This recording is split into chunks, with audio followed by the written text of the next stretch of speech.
On the southern tip of Manhattan, surrounded by water, huge retaining walls were built below the World Trade Center to hold back the ocean and Hudson River.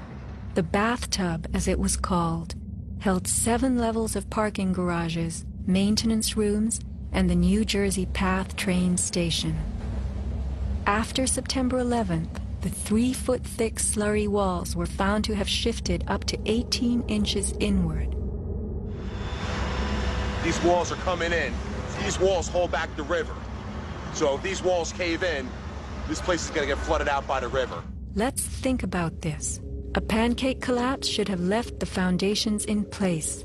They had always borne the weight of 110 floors. But something happened in the sub-basements to disrupt them. All the collapse had gone down to track level. So we had 60, 70 feet of wall, totally unsupported. What kind of force could have dislodged so many stories deep underground?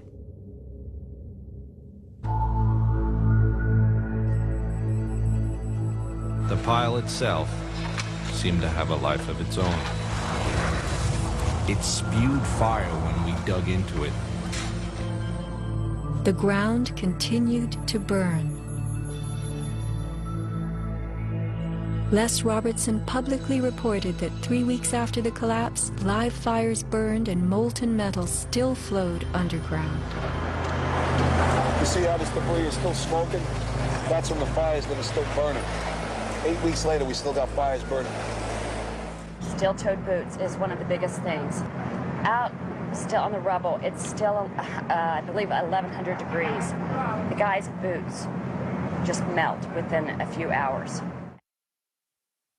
In November 2005, physics professor Stephen Jones of Brigham Young University published a 25-page treatise on the collapse of the Twin Towers and Building 7, applying the laws of physics to the official story. From an interview on MSNBC. As we read in the FEMA report, it says here, and I put this in my paper, of course, the best hypothesis, which is the only one they looked at, fire, has only a low probability of occurrence. Further investigation, analyses are needed to resolve this issue, and Professor, I agree with that. I am sorry that we are out of time, and I'm not sure that you've one other thing I want to mention about... Okay, if you can hit it, okay, hit it quickly. all right. Okay, here we go. Molten metal in the basements of all 3 buildings. Right. And yet all scientists now reasonably agree that the fires were not sufficiently hot to melt the steel. So what is this molten metal? It's a direct evidence for the use of high-temperature explosives such as thermite. Thermite produces molten iron as an end product. Okay. We appreciate your coming on, even if I don't understand your theories. We appreciate you trying to explain them. Thanks. Professor Jones barely got in his mention of thermite. An incendiary used by the military, thermite is a compound of iron oxide and aluminum, which when ignited sustains an extreme heat reaction, creating molten iron. In just 2 seconds, thermite can reach temperatures over 4,500 degrees Fahrenheit, quite enough to liquefy steel. This is thermite melting the engine of a car. We know that open-air fires cannot burn hot enough to melt steel, but metal had melted at the base of the towers. The second product of a thermite reaction is aluminum oxide, visible as white smoke. Was thermite used in conjunction with explosives on September 11th? Watch this very bright substance pouring from the 81st floor of the South Tower.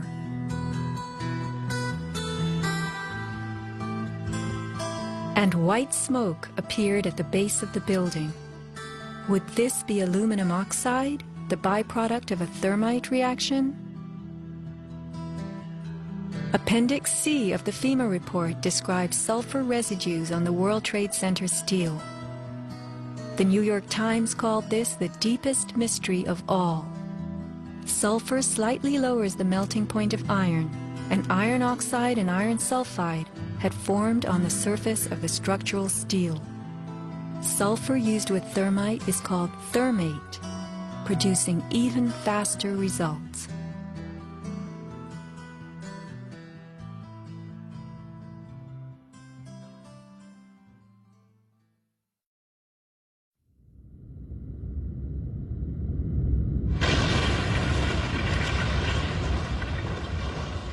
Let's look at what happens in the demolition industry.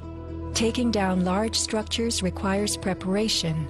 Powerful explosives and heavy equipment are used in advance to weaken the foundation and bottom sections of a building before additional explosives and gravity bring the rest of it down.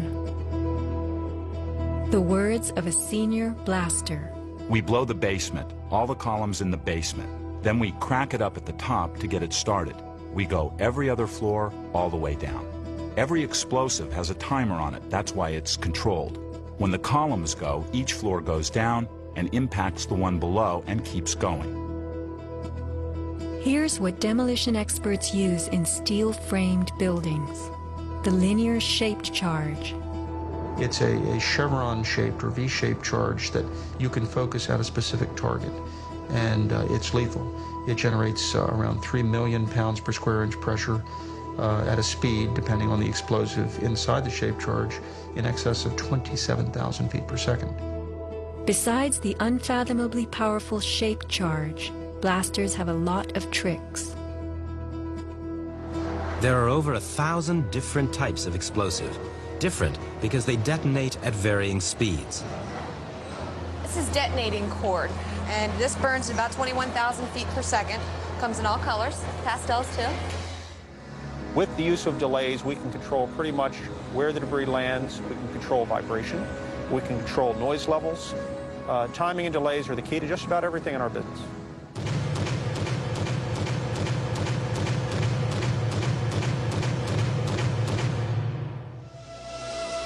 And what is the result? The thing that pleases me is the fragmentation and the control. One to take a building and break it up into millions of pieces and put it in this basement as artfully as we do it, and it works just like clockwork. So we've got it all down to a science. It gives me goosebumps to talk about it.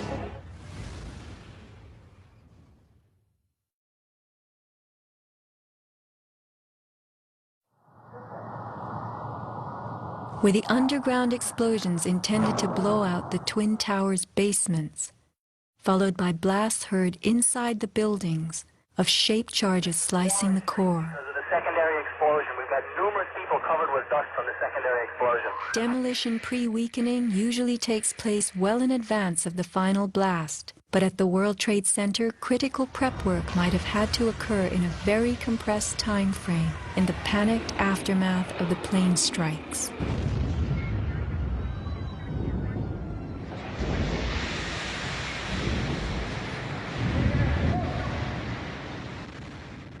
These core columns were discovered after the collapse. The angled cut occurs in exactly the manner that shaped charges slice through steel beams to control the way they fall. Notice the hardened once-liquid metal. Was thermite used with the shaped charge? The job of the shaped charge is to cut steel H-beams.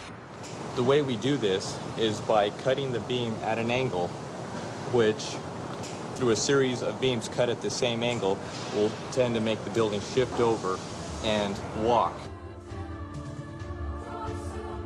Let's look at the rubble of two 110-story buildings brought to the ground. In a 7-story crater lie nearly 2 million tons of debris. Had the basements not been blown out, where would 2 million tons have gone? Heaped on the ground, ready to slide and spill? The art of controlled demolition.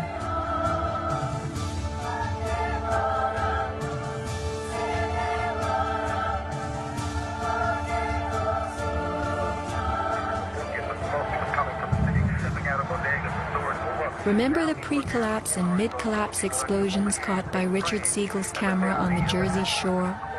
Were these the blasts that took out the core and upper basements just before the final crumble a mind-boggling sequence of computer-controlled delays that blew the exoskeleton, pulverized the concrete, to bring the whole structure rolling to the ground.